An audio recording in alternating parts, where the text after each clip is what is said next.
Unontombi Gwavu ngumama okhubazekileyo nobekade sokola iminyaka engenandlu kwaye engafumani nemali yesibonelelo sikarhulumente.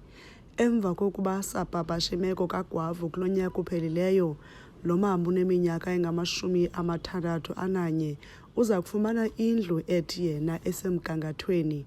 Oku kuze emva kokuba sizintatheli zelijelo singakhange sirhoxe eqinisekiseni ukuba lo mama wabantwana 4 ohlala kwityotyombe elinethayo eKwelera ufumana uncedo.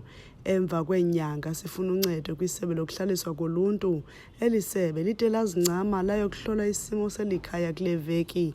Sithetha nje isiseko sendlu kaGwavu sele simile yaye uthi uyavuya ekugqibeleni ukuza kufumana indlu, nto leyo ethetha ukuba akazophinda abe sisigculelo sokunethelwa imvula nosapho lwakhe. Siva rayithi ngokuba ndizawuphuma kule ndawo emanzi inethayo. Kudala besithi bayeza bangade bafike, bathe bofika ke ngondavuka ndababona babayenza.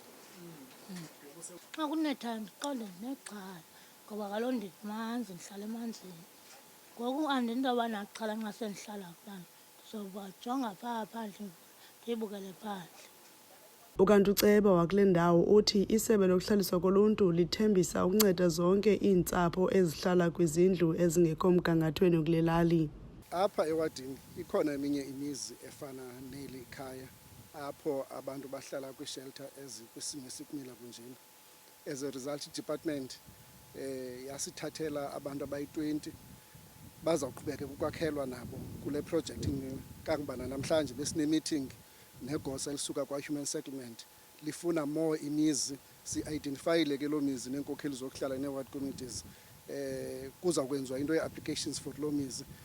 Okhokhela umbutho abakhubazekileyo eKwelera uBeni Masamanzi uvakalise umbulelo kwiMpuma Kapa TV ngoqinisekisa ukuba uGwavu uyayakhelwa indlu.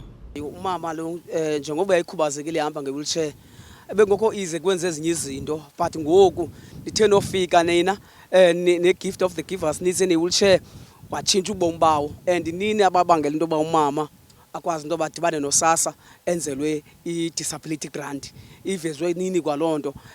Siyabulela kakhulu. And ke ngoku umama uzawuphuma ngoku ekunethweni imvula because umama bebasela kwakule ndlu inye. Umbuzo wami xa kunowutsha uzomuva njani umama because akakwazi uhamba yena. Kulindeleke ukuba le ndlu igqitywe ngenyanga yoMdumba.